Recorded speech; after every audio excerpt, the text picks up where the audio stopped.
Sesungguhnya Allah Azza wa Jalla bila mendengar doa yang indah dari hambanya, dia sengaja menerlambatkan agar hamba itu tetap dalam doanya. Ini diantara masalahnya.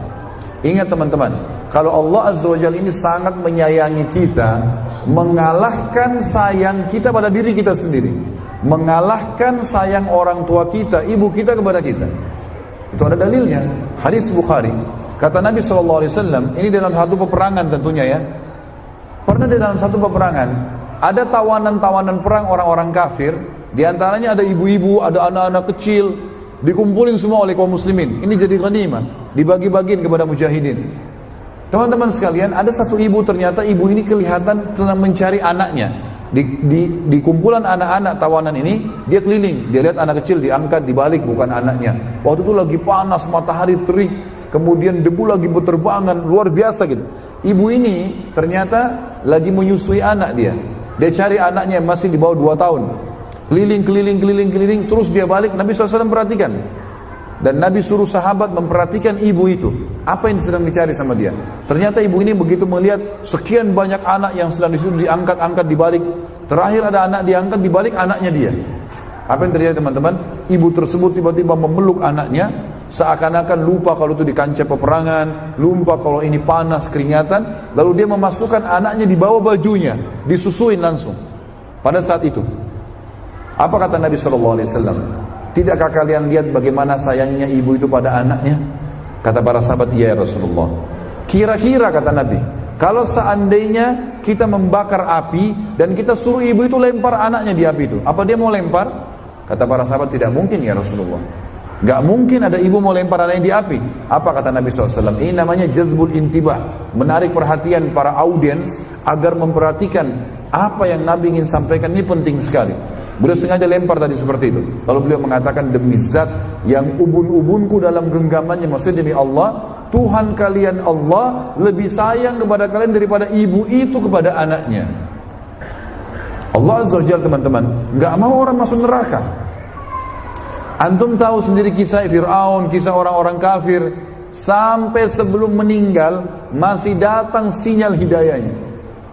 Kalau ada orang kafir 70 tahun teman-teman sekalian, kafir kepada Allah Azza wa Jalla, kemudian dia hari pertama umur 71 masuk Islam, semua dosanya yang lalu diganti jadi pahala. Ada kisah unik di sini teman-teman. Kalau antum pernah dengar nama Khuwairik namanya, pernah dengar gak?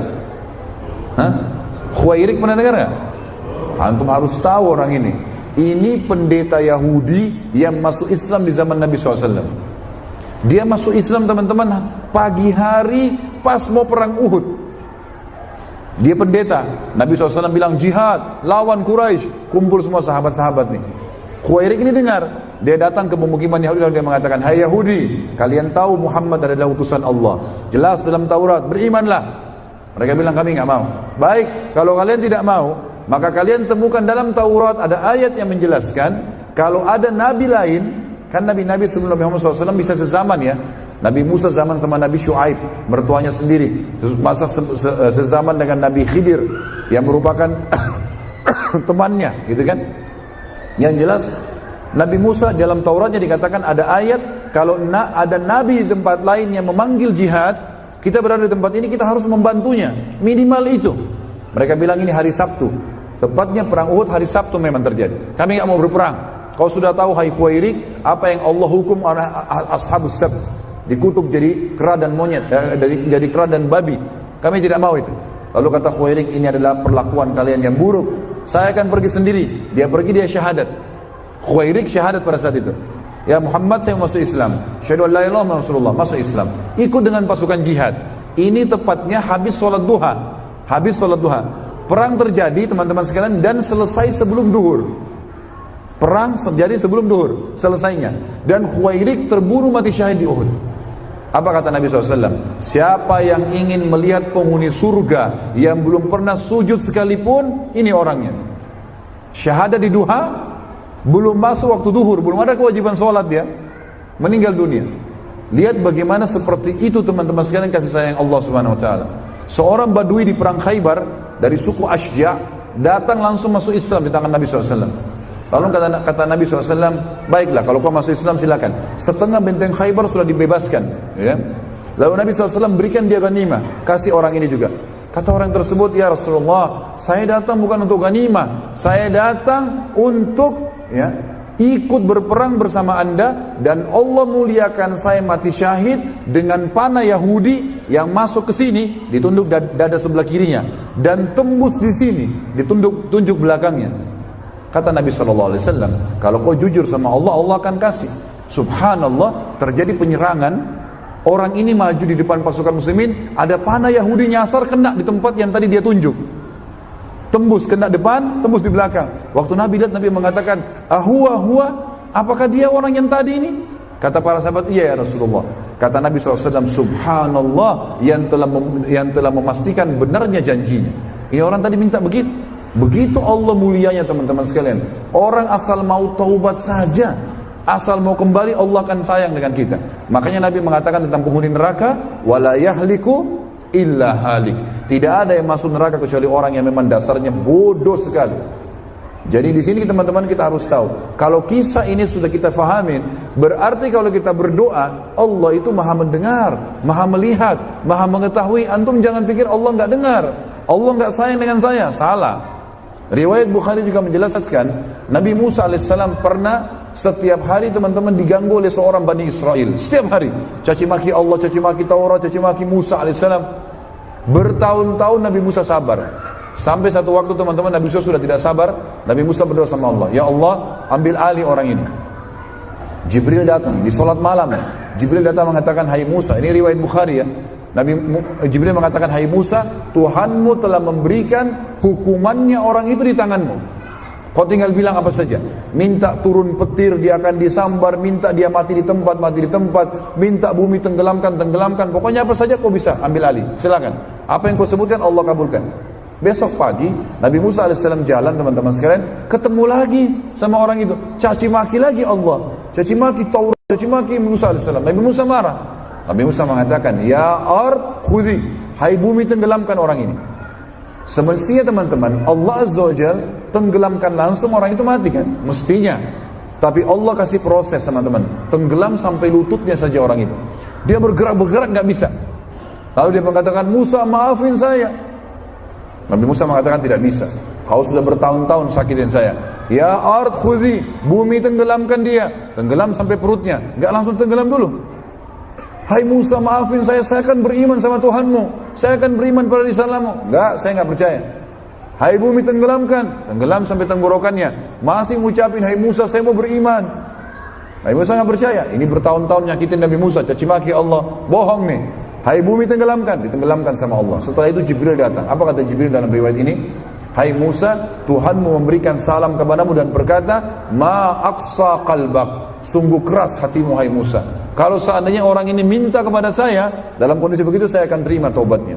Allah Maha Penyayang teman-teman sekalian. Jangan sampai putus asa dengan apapun yang Allah Azza wa Jalla berikan. Sisi yang lain teman-teman sekalian. Masih ada waktu ini? Berapa menit lagi? 15 menit. 15 itu cepat sekali. Ini banyak kisah yang saya mau sampaikan. Baik, saya pakai speed 100 sekarang. Pasang kuping baik-baik ya. Supaya selesai materinya. Kita bahas kisah yang unik sekali dalam Al-Quran. Kisah Nabi Zakaria alaihissalam. Ini kisah unik luar biasa teman-teman sekalian. Nabi Zakaria alaihissalam ini menikah umur 30 tahun. Istrinya 20 tahun. Waktu menikah. Ternyata istri Nabi Zakaria mandul. Tidak bisa punya anak. Nabi Zakaria alaihissalam berdoa kepada Allah teman-teman dari awal nikah, minta dikasih anak dari perempuan ini. 10 tahun pertama belum dikasih, 10 tahun kedua belum dikasih, 10 tahun ketiga belum dikasih. Antum tahu kapan Nabi Zakaria dikasih? Setelah 70 tahun berdoa.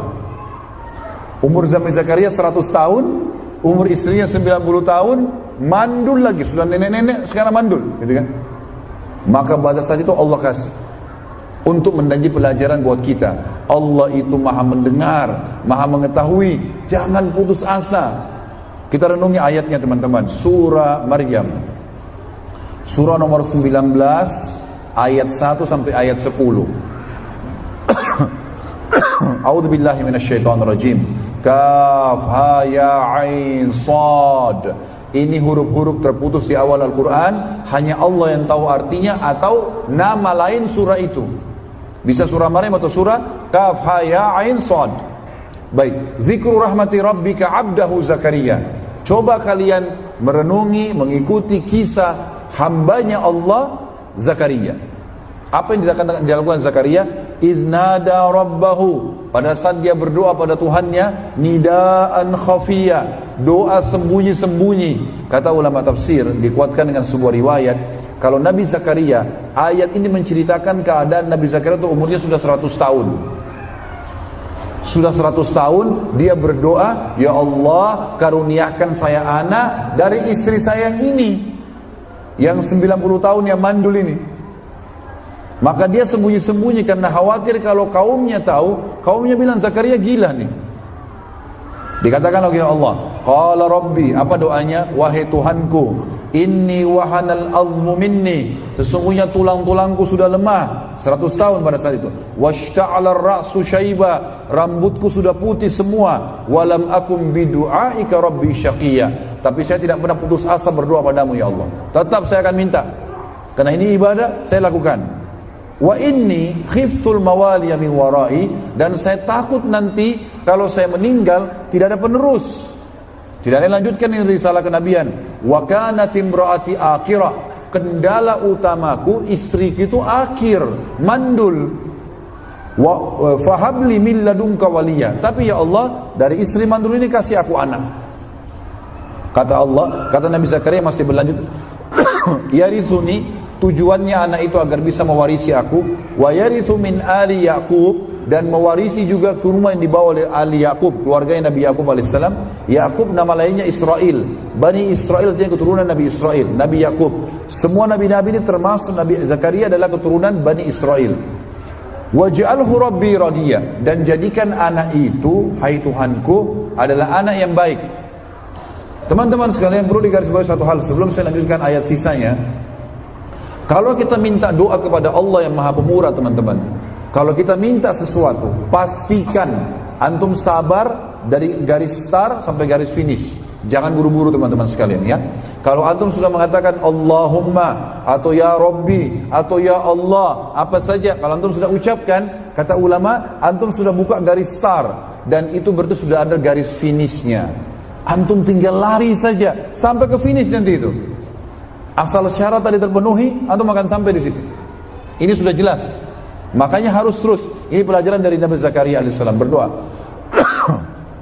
Dan ingat teman-teman, kalau kita sudah berdoa, kalau kita minta satu, Allah tidak akan kasih satu, tapi Allah akan kasih plus, asal antum sabar sampai garis finish. Perhatikan Nabi Zakaria. Nabi Zakaria teman-teman hanya minta anak saja, dan anak itu radiyah, anak soleh. Laki-laki kah? Soleh atau perempuan soleha. Kenapa kita bilang begini teman-teman? Karena Nabi Zakaria ini adalah pamannya Maryam alaihissalam, ibunya Nabi Isa, kan gitu. Waktu Nabi Zakaria masuk ke rumahnya Maryam, Maryam punya mihrab. Maryam wanita yang suci. Sucinya Maryam itu dalam surah ini diceritakan teman-teman, tidak pernah ketemu laki-laki yang bukan mahramnya. Tidak pernah ketemu kecuali memang dilihat dia dari jauh, dan tidak pernah ngomong sama laki-laki lain sama sekali. Di rumahnya, di mihrabnya. Maka waktu Nabi Zakaria masuk, Nabi Zakaria dapat di mihrabnya ada buah-buahan, ada makanan yang tidak ada di negeri Palestina pada saat itu. Apa Nabi Zakaria bilang? Anna laki hadza, dari mana kau dapat ini hai Maryam? Kata Maryam, huwa min indillah, innallaha yarzuqu man yasha' bighairi hisab. Ini dari sisi Allah, Allah berikan kepada siapapun yang dia inginkan. Maka pada saat itu Allah mengatakan, ya, hunalika da'a Zakaria rabbah. Pada saat itulah Zakaria minta sama Tuhannya. Ya. Jadi di sini Nabi Zakaria teman-teman tidak minta anak laki-laki. Laki-laki oke, saya terima, yang penting soleh. Perempuan oke, yang penting soleha. Gitu loh. Baik, kata Allah lanjutan ayat 7-nya, ya Zakaria. Waktu sudah 100 tahun, Jibril datang mengatakan, hai Zakaria, inna nubashiruka bi gulamin ismuhu Yahya, lam naj'al lahu min qablu samia. Perhatikan, Nabi Zakaria minta anak. Nanti Allah, karena dia sabar sampai garis finish, tetap berdoa sampai Allah kasih, maka Allah kasih plusnya. Apa di sini kata Allah? Jibril berkata, hai Zakaria, kami memberitakan berita gembira kepadamu, kau akan dapat anak gulam. Gulam itu anak laki-laki. Difokus, anak laki-laki teman-teman membawa nasab orang tuanya. Menikah pun tetap membawa namanya dia, kan gitu. Anak laki-laki, berarti ini plus pertama. Yang kedua, ismuhu Yahya. Allah kasih nama dari langit, Yahya. Kata Nabi, kata Allah SWT, lam naj'al lahu min qablu samia, dan belum pernah ada orang nama Yahya sebelumnya. Ini plus yang kedua ya. Baik, simpan dulu, nanti akan kita kuatkan dengan ayat lain. Nabi Zakaria waktu itu teman-teman kaget. Ini plusnya baru dua ya. Nanti ada plus yang lain, kita baca di ayat lain. Kita lanjutin dulu surah ini. Kata Nabi Zakaria waktu Jibril bilang begitu, dia bilang, qala rabbi anna yakunu li gulam. Dia juga kaget, 70 tahun berdoa baru dapat, lalu dia mengatakan, wahai Tuhanku, hai Jibril sampaikan sama Allah, hai Tuhanku, bagaimana bisa aku punya anak laki-laki? Ya. Wa qad balagtu minal wa kanat imraati akhira, sementara kendala pertama istriku mandul, wa qad balagtu minal kibari itiya, sementara saya sudah sangat tua, 100 tahun. Ya. Maka kata Jibril AS, qala kadzalika qala rabbuka huwa alayya hayyin. Begitulah hai Zakaria, Tuhanmu berfirman, itu mudah untukku. Wa qad khalaqtuka min qablu wa lam taku syai'a. Aku ciptakan kau sebelumnya dari sesuatu tidak ada. Kau juga dari sperma tidak ada apa-apanya. Lalu dia penasaran, dia mengatakan, qala rabbi ij'al li ayah. Wahai Tuhanku, kalau begitu aku gembira, berikan aku tanda-tanda kalau istriku hamil. Kita kan biasa teman-teman manusia normal, kalau kita tahu istri kita hamil mungkin ngidam, muntah-muntah, perutnya membesar. Nabi Zakaria nggak mau itu. Dia minta, ya Allah, begitu istri saya hamil, langsung saya tahu. Sebelum besar perutnya, sebelum muntah-muntah, saya sudah tahu kalau dia hamil. Berikan tanda-tanda ya Allah. Apa kata Jibril AS dari Allah? Qala ayatuka, tanda-tanda kalau istrimu hamil, alla tukalliman nasa thalatha layalin sawiyah. Nanti tiba-tiba suaramu jadi hilang, nggak bisa ngomong 3 hari. Jadi Nabi Zakaria tahu istrinya hamil, pada saat dia mau ngomong hilang suaranya. Itu tanda-tandanya. Baik, itu teman-teman sekalian dalam surah Maryam. Kita sekarang pindah di surah yang lain, Al-Anbiya, melanjutkan kisah Nabi Zakaria ini. Surah Al-Anbiya, surah nomor 21, ayat 89 sampai 90. Surah nomor 21 Al-Anbiya ayat 89 sampai 90. Bunyinya, A'udzubillahi minasyaitonirrajim, wa Zakaria idz nada rabbahu, dan ingat ketika Zakaria memanggil Tuhannya, Rabbi la tadharni fardan wa anta khairul warithin. Ya Tuhanku, jangan engkau biarkan aku sendiri hidup tanpa ada keturunan, tanpa ada pewaris. Maka Allah mengatakan fastajabna lahu. Kami terima permintaannya dia setelah 100 tahun. Apa yang terjadi? Wa wahabna lahu Yahya. Kami karuniakan buat dia Yahya. Ini sudah tadi plus ya, namanya Yahya. Ingat, plus yang ketiga sekarang dikatakan wa aslahna lahu zauja, dan kami perbaiki keadaan istrinya. Mandul bisa hamil, tua bisa kuat. Kemudian kata sebagian ulama tafsir, istri Nabi Zakaria pemarah, emosional, jadi baik. Allah perbaiki. Plus-plusnya banyak, sudah mulai ada plus 3 teman-teman. Lalu dikatakan wa aslahna lahu zauja, dan kami perbaiki keadaan istrinya. Ini plus yang ketiga. Jadi kalau antum punya istri yang cerewet atau suami yang cerewet, bilang aslih li zaujati. Kalau perempuan, istri laki-laki doain istrinya, kalau perempuan doain aslih li zauji, perbaiki keadaan istri suamiku. Karena ini memang doa. Lalu kata Allah Subhanahu wa taala, innahum kanu yusari'una fil khairat, sebab kami bisa memberikan mereka karena mereka berlumba-lumba dalam kebaikan, wa yad'unana, dan selalu berdoa pada kami, ragaban wa rahaba, dengan perasaan yang semangat. Ragab itu semangat, tidak pernah putus asa, wa rahaba, dan takut akan azabnya Allah, takut enggak dijabah, terus gitu. Wa kanu lana khashi'in, dan dia sangat khusyuk, mereka khusyuk kepada kami. Khusyuk artinya konsentrasi, ya. Baik, dalil yang terakhir teman-teman, surah Al-Imran. Tetap kisah Nabi Zakaria ya. Surah Al-Imran, surah nomor 3 ayat 38 sampai 41. 38 sampai 41. Bunyinya, A'udzubillahi minasyaitonirrajim, hunalika da'a Zakaria rabbah. Pada saat sudah lihat Maryam tadi dapat buah-buahan macam-macam, disitulah Zakaria berdoa pada Tuhannya. Qala rabbi habli min ladunka dzurriyyatan thayyibah. Wahai Tuhanku, karuniakan aku dari sisimu keturunan yang baik. Innaka sami'ud du'a. Kau sungguhnya menerima, kau selalu mendengar doa-doa hambamu. Fanadathul malaika, maka malaikat pun memanggil Zakaria, wa huwa qa'imun yusalli fil mihrab. Pada saat Nabi Zakaria sedang sholat di mihrabnya. Annallaha yubashshiruka bi Yahya, bahwasanya Allah akan berikan kau anak namanya Yahya. Ini kan tadi plus ya. Anak laki-laki nama Yahya, diperbaiki keadaan istrinya, sudah 3 plus. Kita dengar sekarang plus-plus tambahannya. Plus yang keempat teman-teman, dikatakan musaddiqan bi kalimatin minallah. Ini Yahya nanti kalau besar dia menjadi orang yang mempercayai Allah. Plus yang kelima teman-teman, wasayyidan, dan akan menjadi tuan. Wahasuran, hasuran ini menjadi raja. Wa nabiyan, dan menjadi nabi. Minas salihin, dari orang yang saleh. Plus, banyak. Minta satu dikasih banyak. Asal sabar sampai garis finish saja. Ini penting teman-teman sekalian. Lalu kata Allah Subhanahu wa taala, qala rabbi anna yakunu li gulamu wa qad balagani al-kibar wa imraati akhir. Nabi Zakaria kembali mengulangi hampir sama dengan surah Maryam.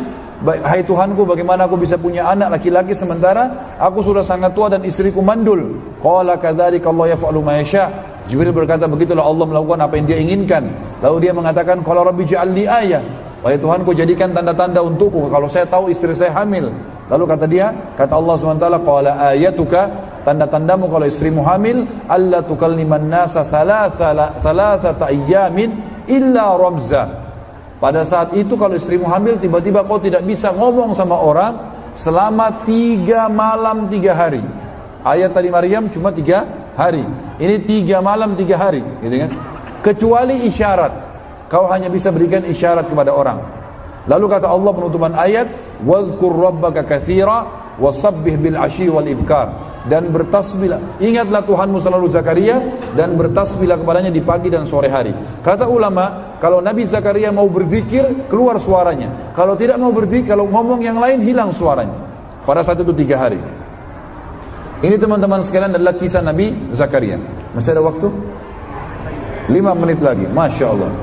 120 km, ya Allah. Lebih cepat. Itu azan atau? Oh iya, itu disebut. Enggak ada pertanyaan ya. Antum pulang bawa ilmu lebih baik. Baik. Kisah Nabi Ayub, mudah-mudahan 5 menit cukup. Nabi Ayub alaihissalam, Nabi yang terkenal teman-teman dengan ada istilah kalau di Indonesia, sabar Ayub. Ya. Ada hadis Nabi SAW yang berbunyi, semua laki-laki ahli surga, postur tubuh mereka seperti Adam, 60 siku ke langit, 27,5 meter. Ya. Jadi teman-teman yang pendek gak usah khawatir ya. Di akhirat jadi tinggi nanti, seperti Adam. Dan wajah mereka seperti Yusuf, dan hati mereka seperti Ayub. Ayub alaihissalam ini punya luar biasa, tidak pernah marah, semua orang dimaafin. Dan ini Nabi Ayub teman-teman sekalian, salah satu nabi yang terkenal selain Sulaiman, dia juga ini raja. Nabi Ayub ini raja, dia raja secara fisik tinggi, gagah, putih, orangnya pemaaf, hatinya baik, istrinya cantik. Allah kasih dia orang paling kaya raya di negerinya, dan Allah kasih dia 12 anak laki-laki, semuanya sehat dan gagah-gagah, pinter lagi, sempurna, raja, nabi, baik, fisiknya sempurna, kaya raya, paling raya, keturunannya 12 laki-laki semuanya. Teman-teman sekalian, Nabi Ayub alaihissalam 20 tahun tidak ada cobaannya, nikmat terus. Dia menikah umur 30 tahun, istrinya 20 tahun. 20 tahun nikmat. Sampai umur 50 tahun nikmat. Istrinya umur 40 tahun nikmat. Hari pertama di umur 51 tahun teman-teman sekalian, datang cobaannya Allah dalam 3 hari, habis semua. 3 hari. Hari pertama di umur 51 tahun. Apa cobaannya Allah Azza wa Jalla? Hari pertama teman-teman kena penyakit kusta. Di umur 51 kena penyakit kusta. Kustanya Nabi Ayub ini luar biasa. Kusta, ada orang kena kusta gejala dulu, gatal-gatal, bentol-bentol, afakumullah. Ini ada, tapi ada kusta yang parah, tiba-tiba langsung bernanah-nanah, bisa jadi keriput semuanya tubuhnya. Nabi Ayub alaihissalam yang gagah, penuh dari kepalanya sampai kakinya teman-teman, semuanya penuh dengan itu. Sampai rambutnya gugur alaihissalatu wassalam, wajahnya jadi jelek, semuanya jadi berubah. Satu hari itu semua kaumnya tinggalkan Nabi Ayub, menular. Yang tinggal cuma istrinya sama anak-anaknya. Hari kedua teman-teman, anak-anaknya lagi makan di ruangan, atap bangunan rubuh, 12 anak laki-lakinya mati seketika. Hari kedua. Hari pertama tidak ada kena penyakit, hari kedua anaknya semua mati. Hari ketiga semua perkebunan, peternakannya kena hama dan badai, dan uniknya cuma peternakan dan perkebunannya Nabi Ayub, kaumnya tidak. Habis dalam satu hari. Dalam 3 hari teman-teman sekalian, kena penyakit parah, menular, sakit, hilang kegagahannya, kekuatannya, anaknya semua mati, hartanya semua habis. Sampai Nabi Ayub tinggal di pinggiran negerinya bersama istrinya. Tidak pernah satu kali pun mengeluh sama Allah. Sudah 18 tahun teman-teman jalan kehidupan, istrinya bilang begini, 18 tahun, wahai Ayub, Anda kan nabinya Allah, minta kepada Allah agar disembuhin penyakit Anda ini. Enggak usah minta anak kita kembali, kita jadi kaya, enggak usah. Saya bisa sabar. Anda sembuh dulu biar bisa berdakwah, kata istrinya. Apa kata Nabi Ayub alaihissalam? Lihat bagaimana sabarnya Ayub. Ayub mengatakan, wahai istriku, berapa tahun dulu kita merasakan nikmat? Kata istrinya 20 tahun. Berapa tahun sekarang kita dicoba? Kata istrinya 18 tahun. Istrinya hafal nih. Apa kata Nabi Ayub? Saya masih malu minta sama Allah, belum saatnya. Setelah 20 tahun teman-teman dicoba, baru Nabi Ayub ucapkan kalimat santun sekali sama Allah. Dengarkan ayatnya, surah Al-Anbiya, surah nomor 21 ayat 83 sampai 84. Ayat 83 saya baca. A'udzubillahi minasyaitonirrajim. Wa ayyuba, ingatlah kisah Ayub, idnada rabbahu, pada saat dia memanggil Tuhannya. Ini di umur ini pada saat dia sudah 20 tahun dicoba. Anni massaniyad dur, ya Allah aku kena penyakit, wa anta arhamur rahimin, dan kau zat yang maha penyayang. Artinya apa? Kalau kau sembuhin silakan ya Allah, kau enggak mau sembuhin enggak apa-apa. Dia enggak bilang ini sudah 20 tahun ya Allah, saya sudah harus disembuhin, enggak. Tetap santun sama Allah. Apa yang terjadi teman-teman sekalian? Sabar sampai garis finish masalah, sabar sampai garis finish doa akan mendatangkan hasil yang maksimal. Nabi Ayub alaihissalam sabar 20 tahun. Apa yang terjadi? 3 hari Allah hilangkan semua nikmatnya, 3 hari Allah kembalikan semua nikmatnya. Saya ulangi tadi, 30 tahun nikah, dicoba 20 tahun kan? Didapat nikmat 20 tahun sampai 50 tahun. Terus 20 tahun dicoba. Berarti umur Nabi Ayub berapa? 70 tahun. Hari pertama 71 tahun teman-teman sekalian, datang ijabahnya Allah. Dalam 3 hari Allah kembalikan semua cobaannya. Hari pertama Allah Azza wa Jalla di umur 71 tahun mendatangkan mata air di bawah ranjang tidurnya Nabi Ayub, dipakai mandi, sembuh penyakitnya. Fisiknya kembali lebih sehat daripada 20 tahun yang lalu. Hari kedua, kaumnya semua tahu kalau Ayub sembuh, semuanya datang bawa harta, bawa kambing, bawa unta, ada yang hadiahkan kebun kurmanya karena gembiranya Nabi Ayub sembuh. Dalam 1 hari teman-teman, hartanya Nabi Ayub tidak bekerja, hadiah dari orang double dari apa yang dia dapat dia punya 20 tahun yang lalu. 1 hari. Hari ketiga istrinya hamil. Di umurnya pada saat itu teman-teman sekalian, istrinya umurnya 60 tahun dan melahirkan setiap tahun kembar. Allah kasih 24 anak laki-laki, dihilangkan 12, dikembalikan 24. Sabar saja, nikmatin prosesnya. Dengarkan lanjutan ayatnya. Kata Allah, fastajabna lahu, kami terima doanya Ayub karena sudah sabar sampai garis finish. Apa yang terjadi? Fakashafna ma bihi min dur, kami angkat penyakitnya, wa atainahu, dan kami kembalikan semuanya, wa ahlahu wa mithlahum ma'ah, kami kembalikan semua keluarganya, anak-anaknya yang mati 12 kami ganti, dan hartanya kami ganti, dan kami dobelkan, wa mithlahum, kami dobelkan ma'ahum, rahmatan min indina, sebagai balasan rahmat dari kami, wa dzikra lil abidin, dan juga sebagai peringatan bagi orang-orang yang menyembah Allah. Tentu teman-teman ada kisah lain Nabi Yunus dan semua nabi-nabi ini kita nggak bisa jelaskan semua. Izinkan saya menutup teman-teman sekalian dengan beberapa doa-doa yang antum dianjurkan untuk baca. Misal contoh, teman-teman sekalian, ada hadis yang berbunyi, ada sahabat pernah bertanya, ya Rasulullah, beritahukan kepada kami doa yang kalau kami baca, kami sudah mendapatkan semua yang Anda minta kepada Allah. Apa kata Nabi SAW? Bacalah, Allahumma inni as'aluka khaira ma sa'alaka minhu abduka wa nabiyyuka Muhammadin sallallahu alaihi wasallam wa a'udzu bika min syarri ma sta'adzaka minhu nabiyyuka wa abduka Muhammadin sallallahu alaihi wasallam wa antal musta'an wa alaikal balagh. Artinya, ya Allah, aku minta semua kebaikan yang pernah Nabi minta dan hambamu Muhammad sallallahu alaihi wasallam, dan aku menjauhkan diri dari semua keburukan yang pernah hambamu dan Nabi Muhammad SAW jauhkan diri darinya, dan engkau tempat kami bergantung, dan hanya dari kamulah penerimaan doa itu.